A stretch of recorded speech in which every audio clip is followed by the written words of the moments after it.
Fishing trips anywhere, anytime. FishingBooker.com. Want to plan your next fishing trip without the hassle? FishingBooker.com is the best way to find and book a fishing charter anywhere in the world. Whether you're chasing trophy fish or just looking for a family day on the water, Fishing Booker makes it simple, fast, and secure. With thousands of experienced guides, verified reviews, and 24/7 customer support, Fishing Booker takes the guesswork out of planning. Visit FishingBooker.com and book your trip today. Fishing Booker. Fishing trips made easy. How many discounts does USAA Auto Insurance offer? Too many to say here. Multi-vehicle discount, safe driver discount, new vehicle discount, storage discount, legacy. How many discounts will you stack up? Visit USAA.com/auto discounts. Restrictions apply.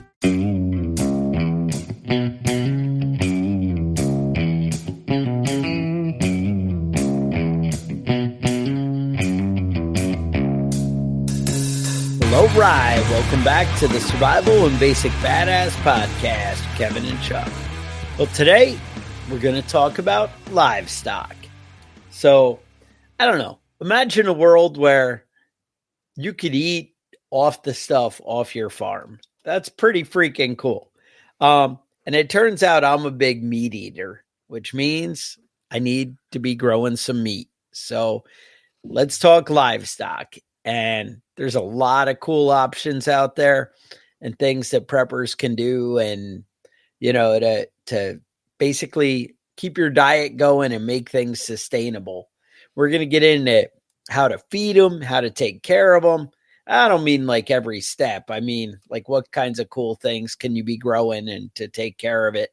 You know, obviously there's a lot of detail to get into each one.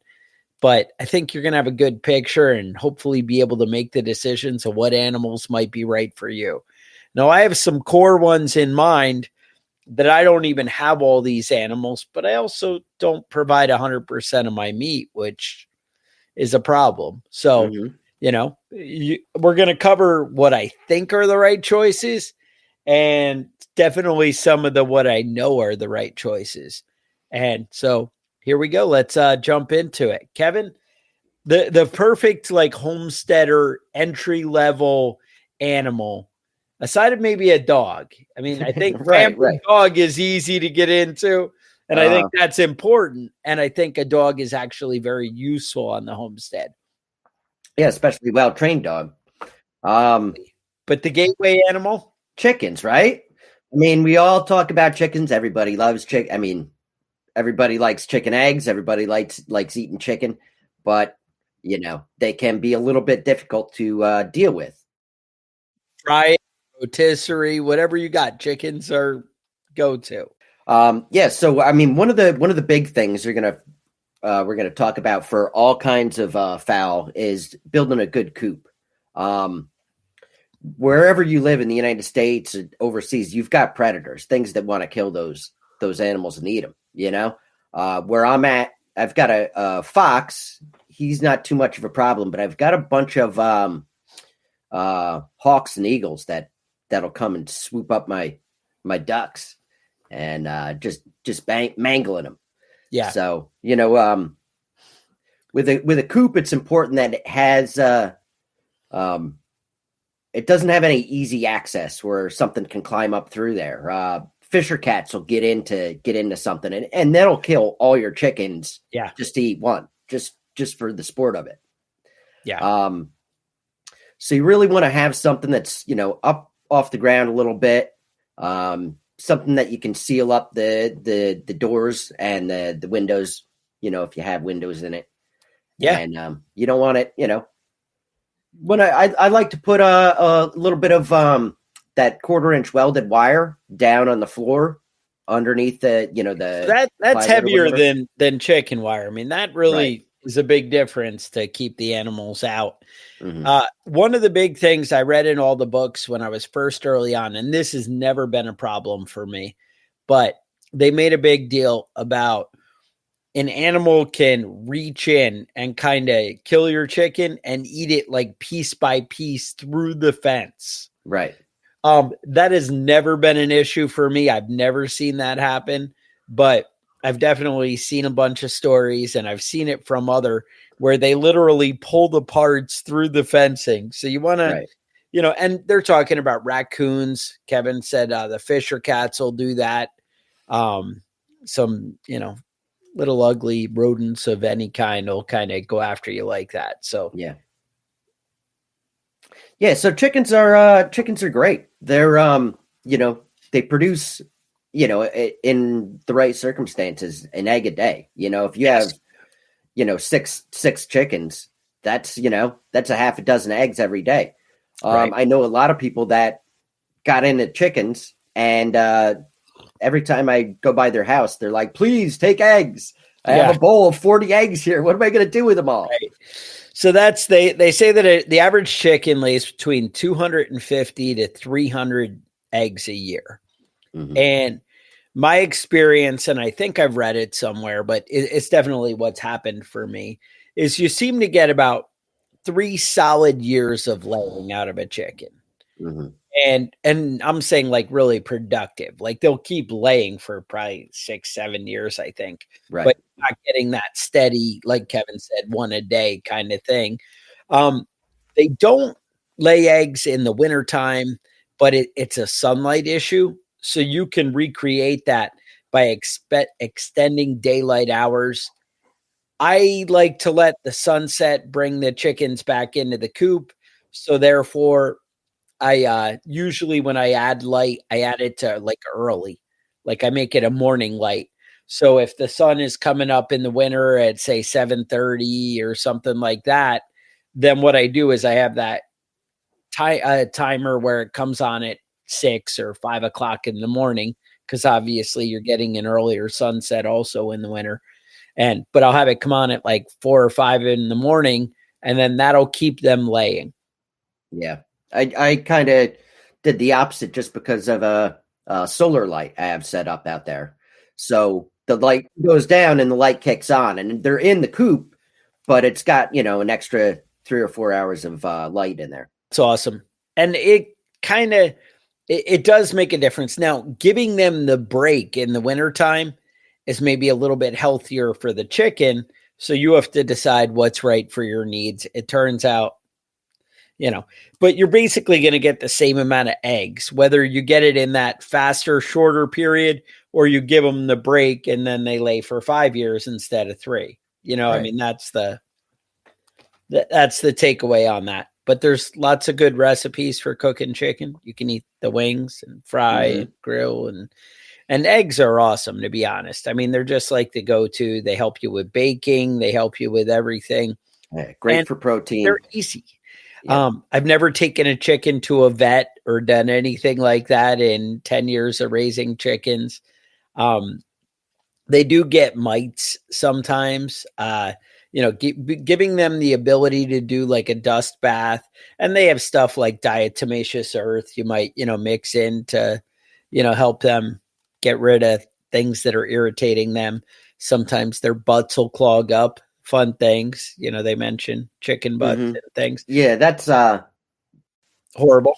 Yeah. Yeah, it's the worst thing to have to deal with. Well, that's the worst. Or like basically, they say do like a bucket of warm water, and you just kind of are like dunking them in. You can clean their butts out and fix things. Usually that's coming from worms or parasites, and you can get into something like that. Usually once that starts to happen, it ends bad, but hopefully, chickens are one of those, you have redundancy. You've probably heard on a farm, people say, if you have livestock, you have dead stock. Right. That's how it goes. Like, and then you always have the debate about free range or not free range. When I was losing, I think I got away the first 2 years, we never really lost anything to predators. We were just great. And I'd just let them out of the coop in the morning and lock the door at night, and that was it. Then one day, like Mother's Day, I think it was, we go out for ice cream and we come home and there's 20 dead chickens in the yard. Like, I think we had about 30, but we lost 20. And they weren't even, it was like a mom fox teaching the babies how to kill, I guess is what what the consensus of the neighborhood was. And it just broke heads and they were all over the yard. It was bad. Now the predators seem to be birds where I am. Like, I have foxes. I was having trouble for a while. We got rid of the fox, and then you can just tell them to go away. The fox, I don't know. And then there might be other tricks. You have to look on the internet for that. But then we ended up getting birds as predators, and we have like, I don't know, all kinds of birds of prey that seem to come down and mess with them. But we had owls, and the owls would put them up in a tree. They'd like take the chicken's head off and then leave them in the tree. And my wife was like walking through the yard, and one literally fell out of the tree and hit her. And, a headless chicken. Headless chicken. That doesn't do well for keeping everyone happy on the homestead. Just say something to think about. Yeah. Now I've got ducks as I mentioned. They're similar to chickens, almost almost the same thing. They technically you don't need water for your ducks, but you're kind of an asshole if you don't have something. I got a kiddie pool out in the yard that they can go swimming in, and I've dug a big pond for them in their little enclosure. Yeah, I would definitely plan some kind of tank. And that's the thing. It could be like 50 or 60 gallon tank, and you're better than nothing. Right. But, you got a pond. My fear, you have ducks, so you can tell me. My fear is they're very messy. Oh, worse than chickens. Yeah. Oh, yeah. Yeah. They're completely disgusting.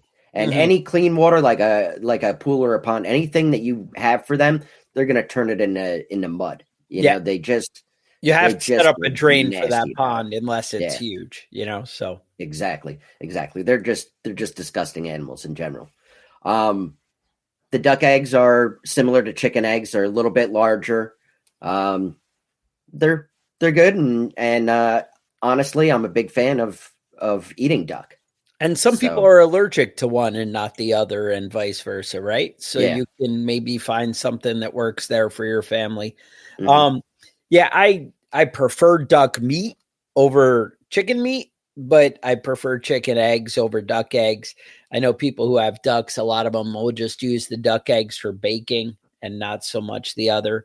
But I don't know. You said no problem. They taste great and you're happy. That's your experience. Yeah, I mean, and they are great for baking. I think they're better than chicken eggs even. But okay. Yeah, so they're a great alternative to chickens, especially if you have some water on your property that they can access. Yeah, and then those of you who've been listening to the show for a while, my thing is rabbits, right? I like rabbits because I like meat, and rabbits are quick, repeatable meat, and they're kicking ass with that. I have basically 8 separate cages, which I really keep one per cage. But if it's a mom that has babies, then they'll all stay in there until the babies are ready to go out and that kind of thing. Basically, you want to get them out before they start humping mom. You know how that is. Yeah.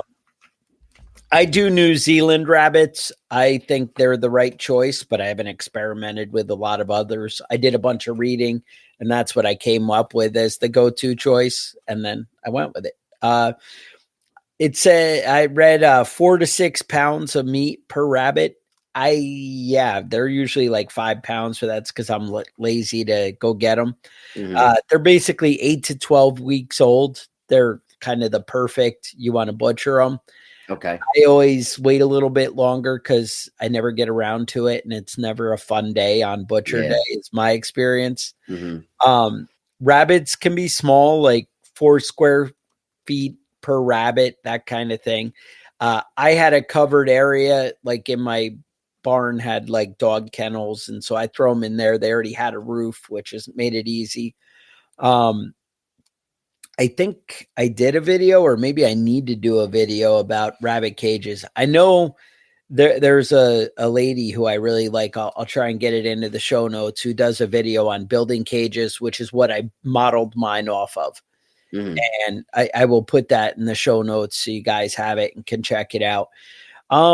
Rabbits are like, I don't know, $30 or something, 25 when I buy them locally, but then they're super easy. I'm always trying to find new ones to add variety to the DNA, to keep them from all being too inbred. I don't know how much people worry about that. I don't even know if that's really a big thing.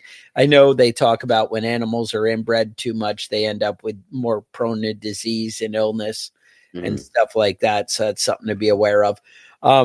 They do cost a bit to feed. 10 to 15 a month would be like a small, I would say, I don't know. I probably spend more than that. I probably once a month, I spend probably $40 on feed for my rabbits, but I'm feeding about 8 of them. So that's, you do your thing. They say 6 to 12 every 30 days. I would say every 45 days in my experience is more like 3 to 6 per rabbit. Again, you do you. Yeah, and you can save a lot of money on feed for most of these animals by by allowing free range stuff. Rabbits can be a little bit trickier. Chickens will come back when dig out. Right, the rabbits will tunnel out if you leave them too long in a crazy place. They like to dig holes. But hey, there are definitely books on feeding your rabbits for free. You can also grow, like, they have that fodder, like little, looks like, I don't know. I think it's barley is, I think, what we were growing, like little, and the seeds. It was tough to get it going without mold and stuff. But I bought like a setup for like $40 of like little seed trays in a tower. And I don't know. I put the wife in charge of it. It worked for a month or two. And then she was like, eh. And I got to say, once I bought a Feeding Your Meat Rabbits book, from Nature or something, there are a million plants, dock, and, different things. I have sweet gum trees. I just break off a branch and drop it in. I am sure that I could feed them just off my land and be, more headache free than I am. But I buy like Timothy grass and that kind of stuff, and I'm feeding them hay and all that. So who knows? There are definitely ways to do it cheaper and more efficient than I do. But you figure if you can turn them over in 8 to 12 weeks and the smaller babies are eating less than, the bigger ones. So it's not that bad. What else? You have Yeah, well, we're talking about rabbits. I want to talk about guinea pigs real quick. A lot of people, not really common in the United States. Not in what Peru, I would think of. Yeah, in Peru, they've been doing it for centuries, and in the Andes, South America. I had a friend of mine that said when he was a kid he raised guinea pigs, and for meat. And he said his sister brought a cat home one day, and he came in the next day, and all the guinea pigs were dead. That cat killed all of them. So he put it in a pillowcase and threw it off a bridge. The cat clawed its way back out and came back the next day. Sure. So he, I don't know. He got it. He didn't mess up the pillowcase situation the second time around, I guess. But he was telling me he was so mad about this cat eating all his. I mean, it killed. It was basically the family's food for the month was all gone. Wow, that's kind of significant. Yeah. Never eaten guinea pig. Couldn't tell you what it tastes like, but they say it's similar to rabbit.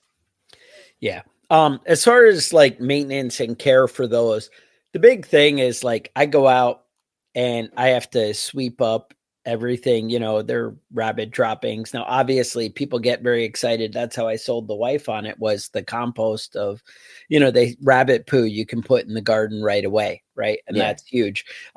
Chickens, you can use that poo and stuff, but you got to age it a little bit and, work it in over time. Whereas the rabbit stuff is ready to dump in right away. And I know the wife, it's done big things for turning around our soil. So she's very happy with that. We're always bringing it in. Plus, supposedly, rabbit poo deters other rabbits. Like, oh, really? Like the smell of the other guy's thing. I don't really know.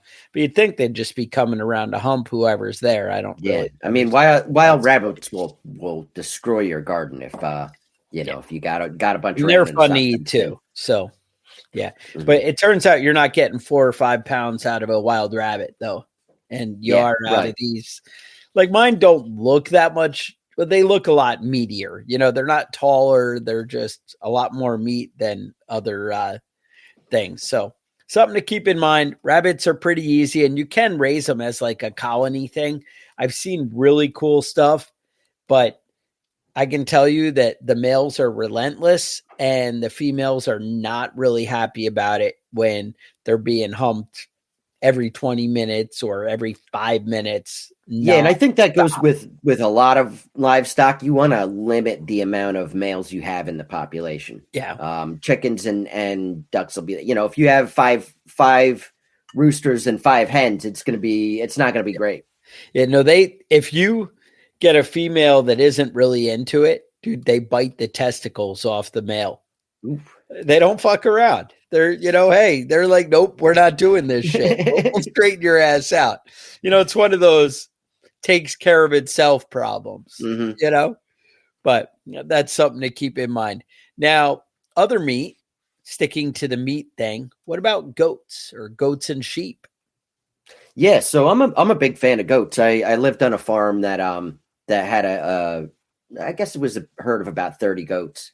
And, I lived on the other side of the farm, but every day they'd do a loop and they'd just come through, check everything out. They eat all the poison ivy. It's great. A friend of mine says that drinking goat's milk will make you immune to poison ivy. I've heard it. Now, I don't know if that's true or not. I don't know. But yeah, it can't hurt, right? Because you're exposed to little bits, right? Mm-hmm. So that in theory is how these things work, right? I guess. They eat goats land, which is awesome. Mm-hmm. And usually they're saying 40 to 60 pounds of meat out of a goat. So that's not too bad. They say you can support about 8 goats per acre. That's obviously you're going to be supplementing a little bit with any kind of livestock. Nothing can free range entirely and be healthy, but that's one of the benefits of goats, and they produce a gallon of milk a day. A milk and goat will, so it's quite a bit. Right, you get the you get the meat and the dairy. You're making cheese, you're making soap, you're making milk that you're drinking. There's all kinds of benefits to a goat. And sheep, same thing. People milk sheep. It's kind of weird to me. They said it's a little bit more difficult than goats. I've never seen somebody milk a sheep. Not my world, but that's why goats went out over sheep in my mind. But you guys can put in the comments about how I'm dumb and I'm missing a big thing. Unless you're Welsh. The big thing. Sheep is the thing, right? Sheep is the thing.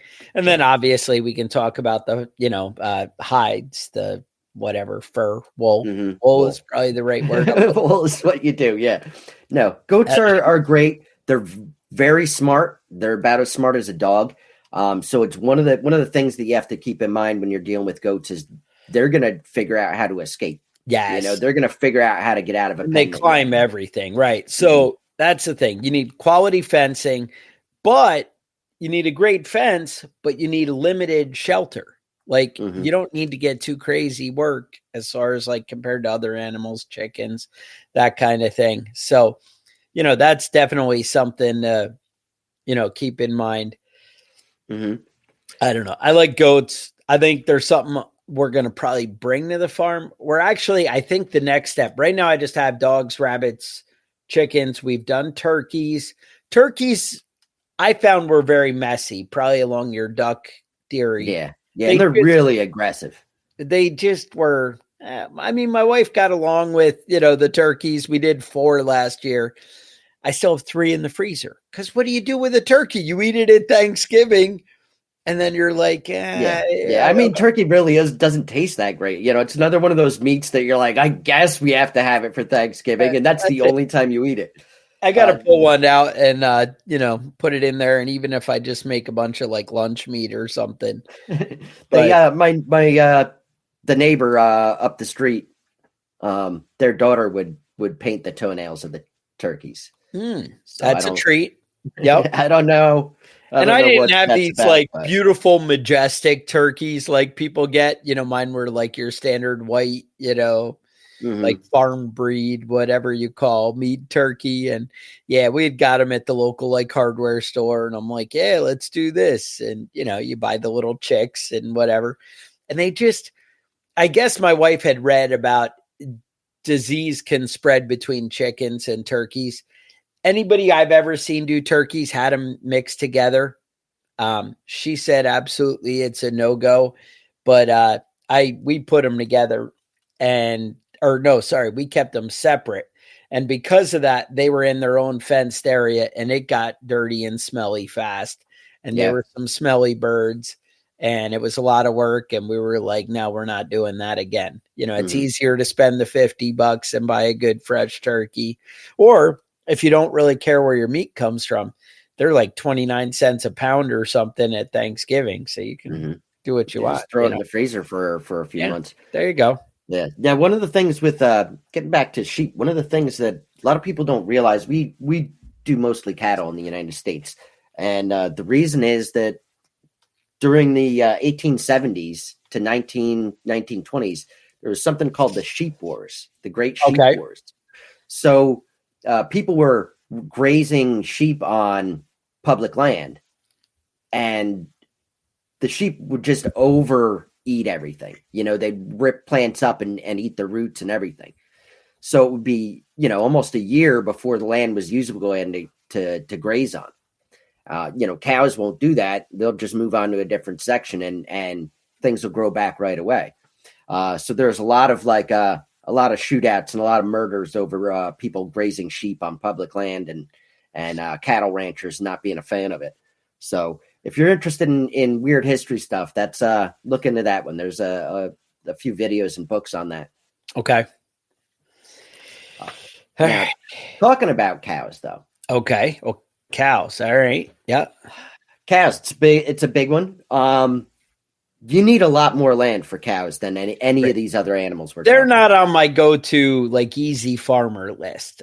No. I love eating cow. I had a buddy who raised cows. I would buy half a cow every year and put it in my freezer. I love it, but you need some land. And it's not something simple to add to the small, homestead. Right. You can do it on your 2-acre, 3-acre farm, but you're bringing in some hay. You're not feeding them off your farm. Right. Right. You need, maybe 100 acres for if you're going to actually raise cows for meat. Milking cows, a little bit different, but you still need a lot of land or you're going to be buying a lot of feed. Milk cows produce a lot of milk. One cow is going to, take care of your whole neighborhood. Really, I think it's almost 8 gallons a day for some of these milk cows. They produce a lot. I mean, that's it. You get a benefit and the meat's awesome, but and it's a lot of work. Most people are bringing in the butchering thing, the impregnating thing, the bowl, all that. That's like a whole ordeal that you're doing separate. Very few people are naturally working all that out on their farm.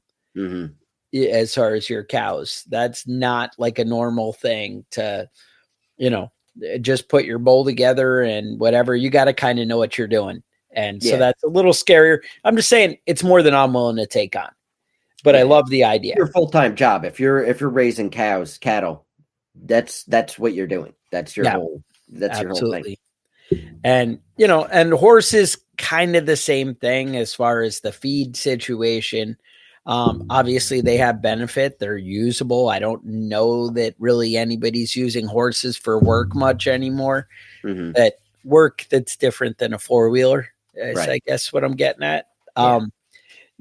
So, people get around with them, but people aren't really plowing with horses and stuff, all that I see. I don't know. I've never seen anybody out plowing with the horses and that kind of stuff anymore, or your oxen, right? Right. Who knows? But hey, you do you, right? Maybe.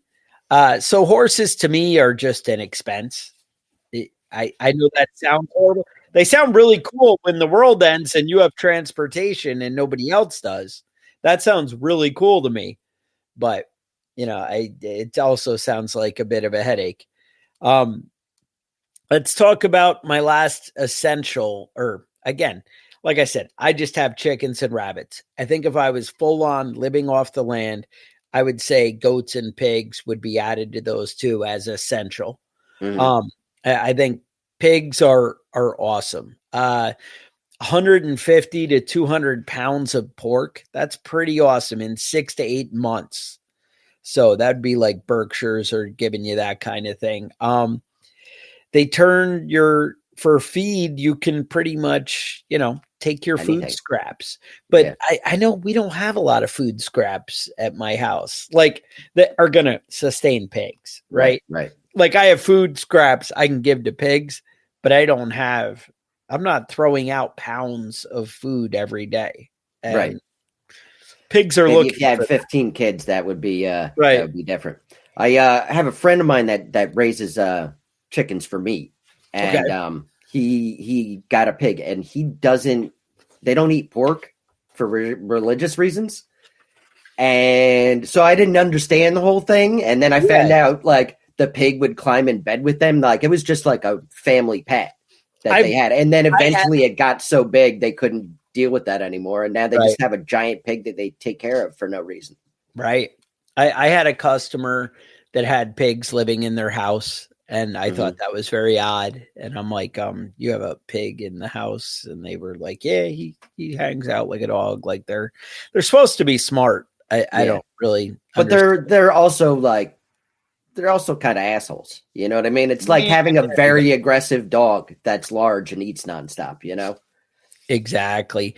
So that's it. People, again, you need area, you need to work on feed. They're kind of expensive to do. They're probably kind of gross to butcher. I don't know. I haven't really gotten into it. I haven't, butchered a pig. So I've done deer, I've done rabbits, I do chickens, I've done turkeys. I haven't done a pig. So I don't know. I hear it's not any worse, but it seems like it would be fatty and gross, and I don't know. I'm a little intimidated by it. It's the next step. That's the and then just add on that, go back to goats. That's one of the ones that a friend of mine that butchers, he says he won't butcher goats. Really? They're smart enough that you have to like be their friend and go up and be nice to them and then just slit their throat. So he said it always made him feel bad. Oh, okay. But as far as doing it, it seems like a deer, and it seems like he'd be pretty reasonable. Yeah. I like, honestly, the bigger animals because, like, to me, the hardest part is gutting the animal, like dealing with guts and getting that whole tract out of there.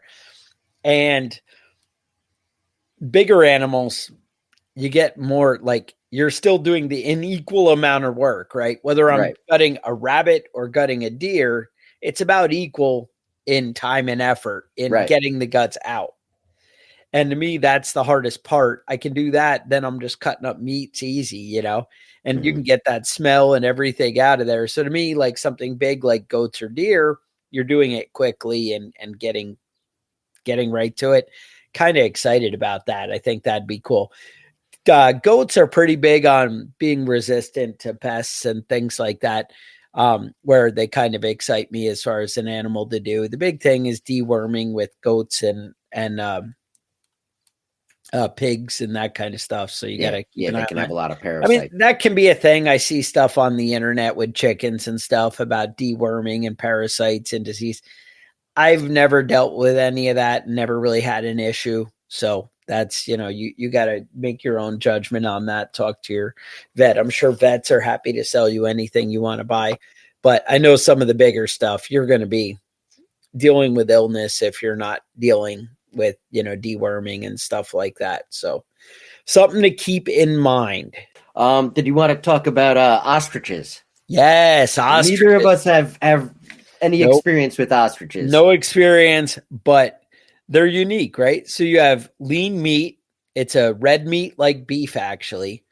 They say one egg is equivalent to 24 chicken eggs. People actually sell ostrich feathers, and they sell ostrich leather. So you're getting meat, eggs, feathers, but a male ostrich can be 9.5 feet tall. That's intimidating, Kevin. And their big necks, they just creep me out, right? It's just, but I saw somebody, I watched that Homestead Rescue or something on Discovery, and they had ostriches, and these things were like 2 days old. They had just hatched, and they were like full-size chicken. And I'm like, whoa, That's, that's kind of neat. Out of the gate. Right away, you're going. And they're just, ostrich feed is like $20 to $30 for like a 50-pound bag. They say you actually want 1,000 square feet per bird and tall fencing like 6 to 8 feet. So but the meat sells for $15 to $20 a pound. And I read, now I imagine you got to live in like bougie New York City or something, but one egg sells for $20 to $50 each. Who's paying that? I don't understand. It's two dozen eggs. I'm not paying $20 for that. One egg. Like, right? What do you like? Do you just have to cook it all at once? I don't understand the whole ostrich egg thing, but yeah, breeding is expensive, but high startup. They said it could be $500 to $2,000 a bird if you're buying like adult size. So, yeah, to get into it. But once you get in, are you the coolest guy in town? Yeah, I mean, if anybody that listens is raising ostriches, we need something. Email us about this. Let us know. Maybe you want to come to my farm. I'll set you up with some money, and you set me up with some ostriches. Like when I say set you up with money, like $500. Like I'm not going all in with ostriches. I'm not $8,000 into ostriches. I'm just like, bring me some babies, and we'll go see what we can figure out. But that sounds pretty neat, though. So anyway, thoughts, concerns, maybe a big story about livestock that you had that's a little traumatizing. I've had my share of traumatizing, and like rabbits eating babies and things, and there's ugly things. Like I said, livestock tends to come with dead stock, so it can have issues, but I gotta say it can be rewarding too. And having meat that's actually fresh and healthy is worth a lot. Knowing how it was taken care of, knowing that it was actually given a humane life, that's pretty awesome. Knowing that, knowing that it wasn't abused and nasty and just like filled with grossness and growing in their own filth, kind of cool. But that means you have to take care of it and not have it growing in its own filth and whatever. So you got to kind of do your part to get the benefit, but that's how that works. But I don't know. Actually, speaking of parasites, Kevin, people can get parasites, and a lot of disease comes from parasites. And we actually have a sponsor, Jace Medical, that I put in the show notes. They have a lot of cool tricks that sell certain products you might have heard people mention on the internet that we're not really allowed to mention on YouTube, that you could purchase from them. Jace Medical, you might want to check it out, see what some of the neat things. But if you wanted to get rid of parasites, they had some great might have some antibiotics, some great stuff there. Yeah. They also do kits. They work out the whole prescription thing and making it all legal and the way things should be. So that's something to check out. Another thing you guys might want to check out is Survival and Basic Badass Podcast.com, where you can buy badass gear like cool shirts and all kinds of stuff. We have like cool beer glasses and coffee mugs and all kinds of cool stuff on there. We also have an email list that I just sent out like the first email in like a year the other day. So, we're getting there and, we're learning.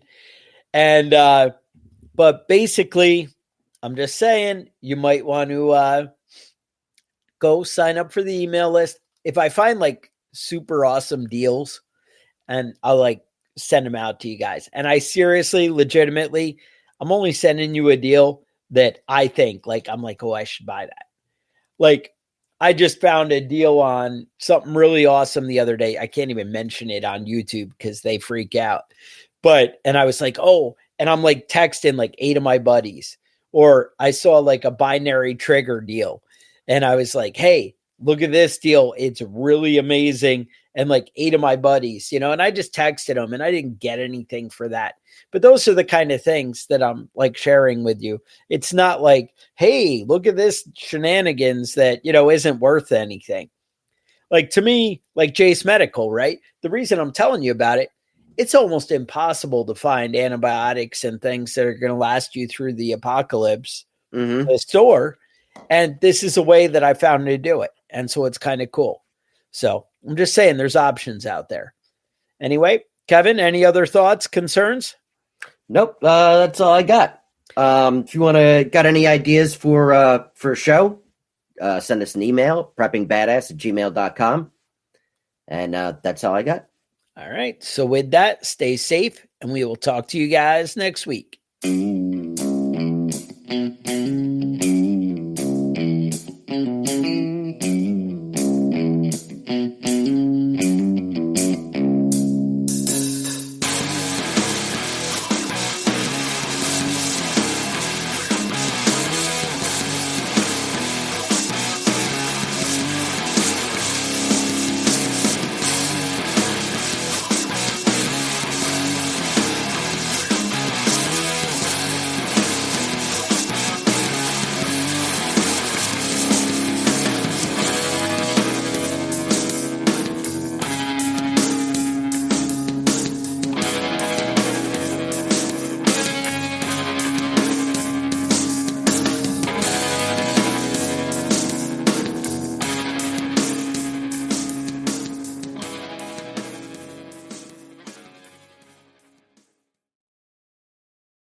Snoring keeping you and your partner up?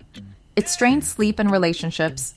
Intake breathing magnetic nasal strips acts like a silencer for snoring.